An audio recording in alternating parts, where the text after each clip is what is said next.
idza wajada ahadukum li akhihi nushan fi nafsihi falyadkurhu lahu. Apabila kalian menginginkan memberikan nasihat kepada saudaranya, maka lakukanlah. Apabila kalian menginginkan memberikan nasihat kepada saudaranya, maka lakukanlah. Memberikan nasihat itu bukan hanya sekedar seumpama dibilang begini, lu gak usah nasihatin orang dah, lu sendiri aja belum tentu benar, begitu. Banyak sekali ungkapan-ungkapan seperti itu. Jadi orang yang memberikan nasihat itu gak mesti artinya dia benar-benar melakukan kesempurnaan dari apa yang dia ucapkan. Karena tujuan nasihat itu adalah menyampaikan, balighu anni walau ayat. Menyampaikan, tujuannya adalah menyampaikan. Kalau sudah menyampaikan, maka tidak ada paksaan. Jangan sampai dia merasa wajib belum benar nasihatin orang. Mungkin dengan ketika dia menasihati orang, lalu orang itu mengikuti apa yang dia nasihati, maka dia akan mendapatkan pahala dan dia akan mendapatkan hidayah untuk dapat melakukan kebaikan seperti yang diucapkan.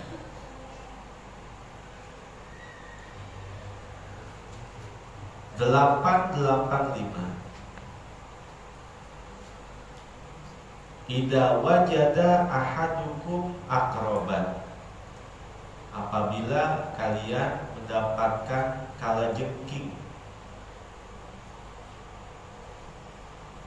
wa huwa yusalli, sedangkan ia dalam keadaan sholat, falyaqtulha binaqlihil yusra, maka bunuhlah dengan kakinya yang kiri. Apabila kalian mendapatkan kalajengking sedangkan ia dalam keadaan sholat, maka bunuhlah dengan kakinya yang kiri. Berarti menunjukkan bahwa ketika kita sholat ada bahaya-bahaya. Apakah gangguan dari binatang-binatang, atau seumpama kita lagi sholat ada gempa atau bangunan mau rubuh, atau bahkan ketika kita sedang sholat barang kita mau diambil orang, maka sunnahnya adalah membatalkan sholatnya itu. Udah lewat, matiin. Ada kita lagi sholat kalajengking, matiin. Jangan main tawakal di situ. Jangan main tawakal di situ ya. Ini bagian daripada syariat. Kalau kita di Jakarta mungkin kayaknya apa iya lagi sholat ada ular. Kalau di kampung-kampung kita lagi sholat ada ular, atau ada kalajengking atau binatang-binatang yang akan membahayakan kita. Atau mungkin dalam keseharian kita lagi sholat, anak kita mau megang setrum. Jangan pakai tawakal di situ, jangan. Anak kecil kita mau megang setrum, batalin. Jangan, udah saya serahin aja sama Allah. Syariat itu ikhtiar dulu. Syariat itu adalah kita ikhtiar dulu, batalin untuk nyelamatin anak kita. Kalau seumpama kita lagi sholat ada kalajengking aja suruh dibunuh, apalagi dengan hal-hal yang berkaitan dengan nyawa orang-orang terdekat dari kita atau nyawa kita sendiri. Karena di YouTube rame waktu itu, waktu kejadian di mana gempa lagi pelaksanaan sholat, akhirnya itu imam justru malah melanjutkan sholatnya. Ada juga makmum yang maju ke depan. Ini benar atau salah? Salah. Imam yang bijak justru ketika ada gempa seperti itu, maka justru dia nengok ke jamaahnya. Jamaah ini gempa, bubar. Begitu. Coba kita lihat dalam kajian-kajian ilmu fikih. Kalau kita sedang sholat, sendal jepit kita mau diambil orang, kita sunnah untuk batalin sholat. Sendal jepit kita mau diambil orang, kita lagi sholat, sunnahnya batalin sholat kita. Ya, kalau sendal jepit sih di sini gak ada harganya. Coba kalau di Mekah, di Madinah kagak punya sendal jepit, kagak bisa pulang. Karena saking panasnya. Sendal jepit itu sangat berharga kalau di Mekah, di Madinah. Karena kaki kita bisa melepuh kalau punya sendal.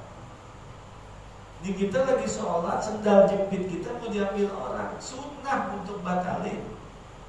Kalau sendal jepit yang ukurannya ada gantinya kita disunnahkan untuk membatalin, kira-kira bagaimana dengan urusan nyawa anak kita? Kira-kira bagaimana dengan urusan nyawa diri kita yang gak ada gantinya? Jadi jangan main tawakal ini. Anak lagi mau bilang seterus, tawakal aja dan tawakal. Hangus insya Allah.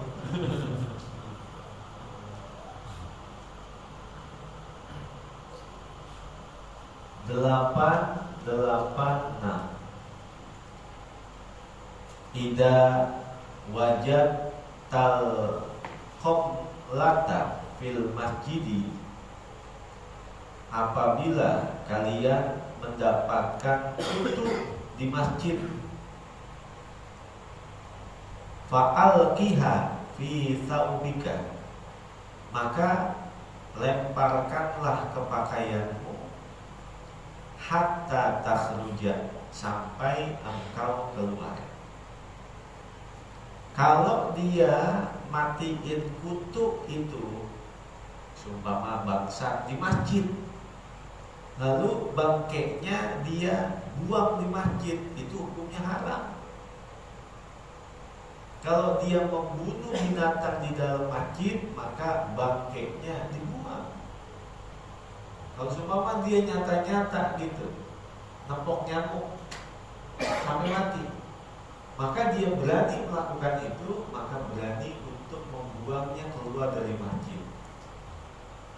Karena orang lagi sholat, di pakaiannya ada semut mati, dia tahu itu, dia biarkan itu, maka sholatnya tidak sah. Ada bangkai nyamuk atau bangkai kutu, kan kecil banget, nempel di kainnya, dia tahu itu, maka dia biarkan, sholatnya tidak sah. Bukan kecilnya, tapi bangkainya.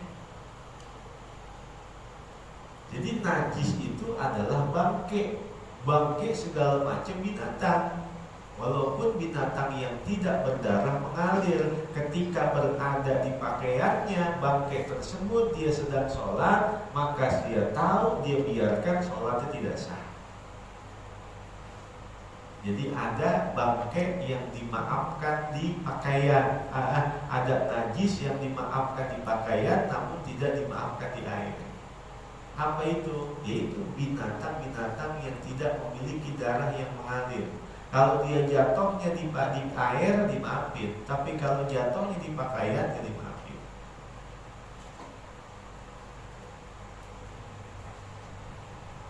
Delapan, 7. Ida wusidal amru ila ghairi ahlihi, apabila diserahkan satu perkara kepada yang bukan ahlinya. Apabila diserahkan satu perkara kepada yang bukan ahlinya. fantaziri sa'ah, maka tunggulah saat kehancurannya. Perkara apa aja kudu pakai ahli. Kalau satu perkara diserahkan kepada orang yang bukan ahlinya, maka tunggulah saat-saat kehancurannya.